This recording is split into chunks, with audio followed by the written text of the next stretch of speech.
সুস্মিন শৰ্মা ইতিমধ্যে দুৰ্ভগীয়া নন্দিতা সম্পৰ্কে আমি বহু তথ্য আপোনালোকক দিছো কিন্তু এই মুহূৰ্তত আন এটা দুখৰ খবৰ দিওঁ যে পিতৃ মাতৃৰ ওপৰত প্ৰতিশোধ ল'বলৈ নন্দিতাক হত্যা কৰিলে ৰিন্তু শৰ্মাই কাৰণ ৰিন্তু শৰ্মাই নন্দিতাক খুজিবলৈ পিতৃ মাতৃৰ কাষলৈ গৈছিল আৰু নন্দিতাৰ পিতৃ মাতৃ ৰিন্তুলৈ তেওঁলোকৰ জীয়েকক নিদিও বুলি ক'লে আৰু তাৰেই প্ৰতিশোধ ল'বলৈ হত্যা কৰি পেলালে এজনী ধুনীয়া ছোৱালী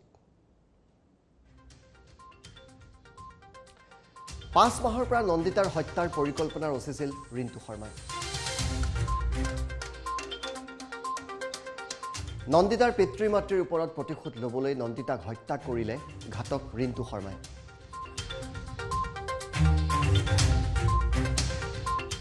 নন্দিতাৰ ঘৰলৈ গৈ ছোৱালী খুজিবলৈ গৈছিল ৰিন্তু নন্দিতাৰ বাসগৃহত নন্দিতাৰ পিতৃ মাতৃয়ে হেনু নিদিও বুলি ক'লে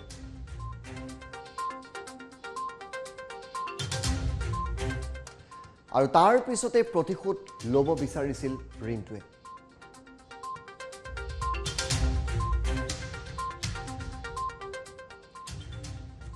5 মাহ মানৰ পৰা নন্দিতাক ভাবুকি দি আহিছিল ৰিন্তুৱে এদিন দুদিনৰ কথা নহয় ইয়া আনকি সুচৰাই লৈ যোৱাৰো ভাবুকি দি আহিছিল নন্দিতা যতে লগ পাই ততেই সেই ভাবুকি দি এই সকলো কথা বৰ্ণনা কৰিছে ৰিন্তুৰ আক্ৰমণত আহত আনগৰাকী ছাত্ৰী তথা নন্দিতাৰ বান্ধৱী কাশ্মিনাই ঘাতক ৰিন্তুক ৰাইজৰ হাতত গতাই দিবলৈ দাবী কৰিছে আহত কাশ্মিনাই সেইদিনা ৰিন্তুৱে প্ৰথমে দাৰে আক্ৰমণ কৰিছিল কাশ্মিনাৰ দেউতাকক আৰু দেউতাকক থাকিলে হয়তো হত্যা কৰিব নোৱাৰিব বুলি ভাবিছিল তাৰ পিছত দেউতাকক বচাবলৈ যোৱা কাশ্মিনাৰ মূৰত দাৰে আক্ৰমণ কৰিছিল তেওঁলোক দুজন আহত হোৱাৰ পিছত শেষত নন্দিতাক উপৰ্যুপৰি আক্ৰমণ কৰে ঘাতক ৰিন্তুৱে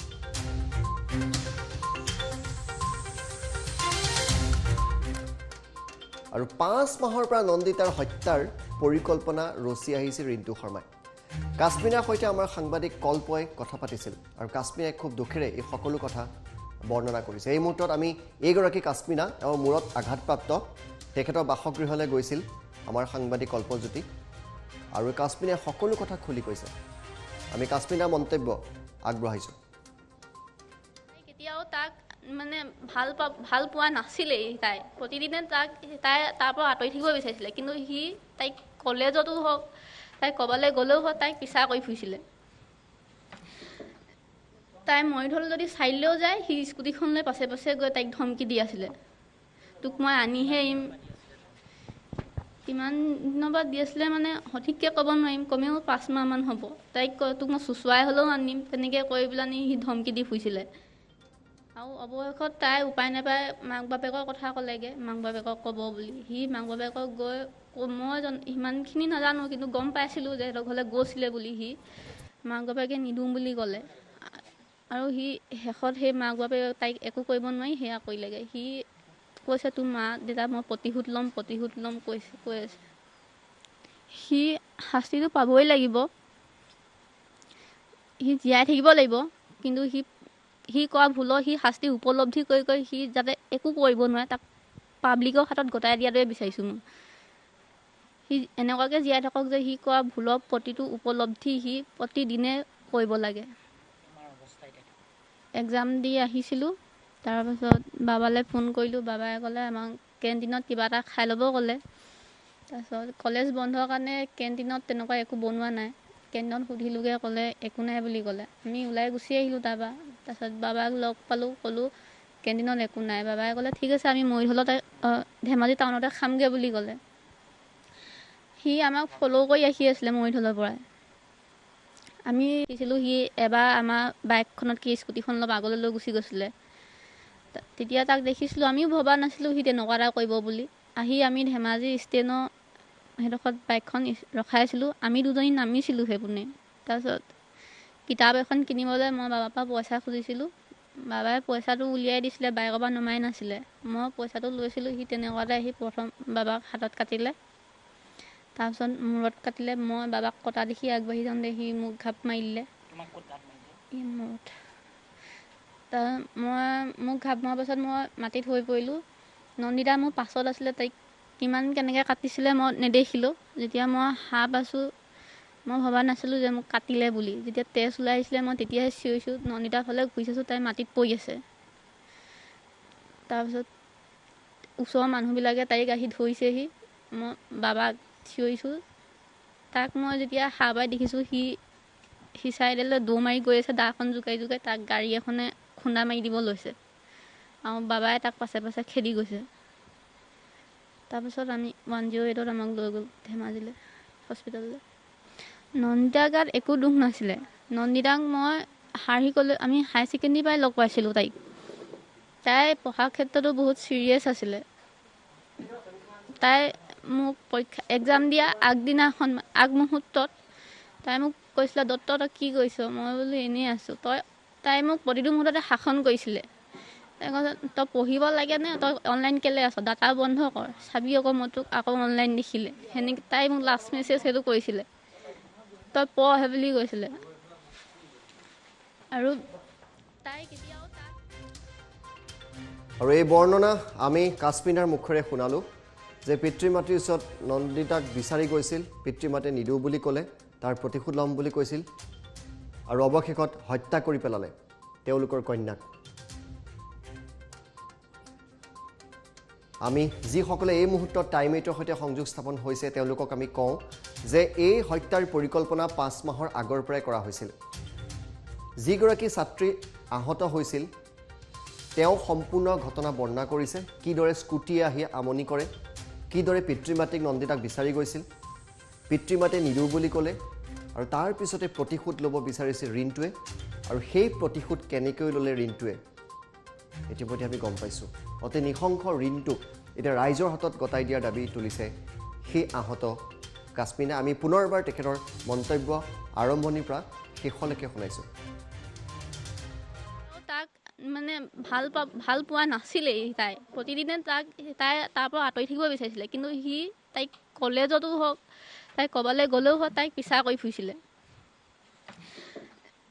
তাই মৰিধল যদি চাইলেও যায়, সি স্কুটিখন লৈ পাছে পাছে গৈ তাইক ধমকি দি আছিলে, তোক মই আনিহে এৰিম। কিমান দিনৰ পৰা দি আছিলে মানে সঠিককৈ ক'ব নোৱাৰিম, কমেও 5 মাহমান হ'ব। তাইক তোক মই চুচুৱাই হ'লেও আনিম, তেনেকৈ কৰি পেলাই সি ধমকি দি ফুৰিছিলে। আৰু অৱশেষত তাই উপায় নাপায় মাক বাপেকৰ কথা ক'লেগৈ, মাক বাপেকক ক'ব বুলি। মাক বাপেকক গৈ মই সিমানখিনি নাজানো, কিন্তু গম পাইছিলোঁ যে সিহঁতৰ ঘৰলৈ গৈছিলে বুলি। মাক বাপেকে নিদিওঁ বুলি ক'লে আৰু শেষত সেই মাক বাপেকে তাইক একো কৰিব নোৱাৰি সেয়া কৰিলেগৈ। কৈছে তোৰ মা দেউতা মই প্ৰতিশোধ ল'ম কৈ আছে। শাস্তিটো পাবই লাগিব, জীয়াই থাকিব লাগিব, কিন্তু সি কৰা ভুলৰ শাস্তি উপলব্ধি কৰি সি যাতে একো কৰিব নোৱাৰে, তাক পাব্লিকৰ হাতত গতাই দিয়াটোৱে বিচাৰিছোঁ মই। এনেকুৱাকৈ জীয়াই থাকক যে সি কৰা ভুলৰ প্ৰতিটো উপলব্ধি প্ৰতিদিনে কৰিব লাগে। এক্সাম দি আহিছিলোঁ, তাৰপাছত বাবালৈ ফোন কৰিলোঁ। বাবাই ক'লে আমাক কেণ্টিনত কিবা এটা খাই ল'ব ক'লে। তাৰপিছত কলেজ বন্ধৰ কাৰণে কেণ্টিনত তেনেকুৱা একো বনোৱা নাই। কেণ্টিনত সুধিলোঁগৈ, ক'লে একো নাই বুলি ক'লে। আমি ওলাই গুচি আহিলোঁ তাৰপৰা। তাৰপিছত বাবাক লগ পালোঁ, ক'লোঁ কেণ্টিনত একো নাই। বাবাই ক'লে ঠিক আছে আমি মৰিধলতে ধেমাজি টাউনতে খামগৈ বুলি ক'লে। আমাক ফ'ল' কৰি আহি আছিলে মৰিধলৰ পৰাই। আমি দেখিছিলোঁ এবাৰ আমাৰ বাইকখনত স্কুটিখন অলপ আগলৈ লৈ গুচি গৈছিলে। তেতিয়া তাক দেখিছিলোঁ, আমিও ভবা নাছিলোঁ তেনেকুৱা এটা কৰিব বুলি। আমি ধেমাজি ষ্টেণ্ডৰ সেইডোখৰত বাইকখন ৰখাইছিলোঁ, আমি দুজনী নামিছিলোঁ সেইপিনে। তাৰপিছত কিতাপ এখন কিনিবলৈ মই বাবাৰ পৰা পইচা খুজিছিলোঁ। বাবাই পইচাটো উলিয়াই দিছিলে, বাইকৰ পৰা নমাই নাছিলে। মই পইচাটো লৈছিলোঁ, তেনেকুৱাতে প্ৰথম বাবাক হাতত কাটিলে। তাৰপিছত মূৰত কাটিলে, মই বাবাক কটা দেখি আগবাঢ়ি যাওঁতে মোক ঘাপ মাৰি দিলে মূৰত। মোক ঘাপ মৰাৰ পাছত মই মাটিত হৈ পৰিলোঁ। নন্দিতা মোৰ পাছত আছিলে, তাইক কিমান কেনেকৈ কাটিছিলে মই নেদেখিলোঁ। যেতিয়া মই সাৰ পাইছোঁ, মই ভবা নাছিলোঁ যে মোক কাটিলে বুলি। যেতিয়া তেজ ওলাই আহিছিলে মই তেতিয়াহে চিঞৰিছোঁ, নন্দিতাৰ ফালে ঘূৰি চাইছোঁ, তাই মাটিত পৰি আছে। তাৰপিছত ওচৰৰ মানুহবিলাকে তাইক আহি ধৰিছেহি। মই বাবাক চিঞৰিছোঁ। তাক মই যেতিয়া সাৰ পাই দেখিছোঁ সি চাইডলৈ দৌৰ মাৰি গৈ আছে, দাখন জোকাৰি জোকাৰি তাক গাড়ী এখনে খুন্দা মাৰি দিব লৈছে আৰু বাবাই তাক পাছে পাছে খেদি গৈছে। তাৰপিছত আমি 108ত আমাক লৈ গ'ল ধেমাজিলৈ হস্পিটেললৈ। নন্দিতাৰ গাত একো দুখ নাছিলে। নন্দিতাক মই আমি হাই ছেকেণ্ডেৰী পৰাই লগ পাইছিলোঁ তাইক। তাই পঢ়াৰ ক্ষেত্ৰতো বহুত ছিৰিয়াছ আছিলে। তাই মোক এক্সাম দিয়া আগমুহূৰ্তত তাই মোক কৈছিলে, দত্ত তই কি কৰিছ? মই বোলো এনেই আছোঁ। তাই মোক প্ৰতিটো মুহূৰ্ততে শাসন কৰিছিলে। তাই কৈছে তই পঢ়িব লাগে নে, তই অনলাইন কেলৈ আছ, ডাটা বন্ধ কৰ, চাবি আকৌ মই তোক আকৌ অনলাইন দেখিলে। সেনেকৈ তাই মোক লাষ্ট মেছেজ সেইটো কৰিছিলে, তই পঢ় বুলি কৈছিলে। আৰু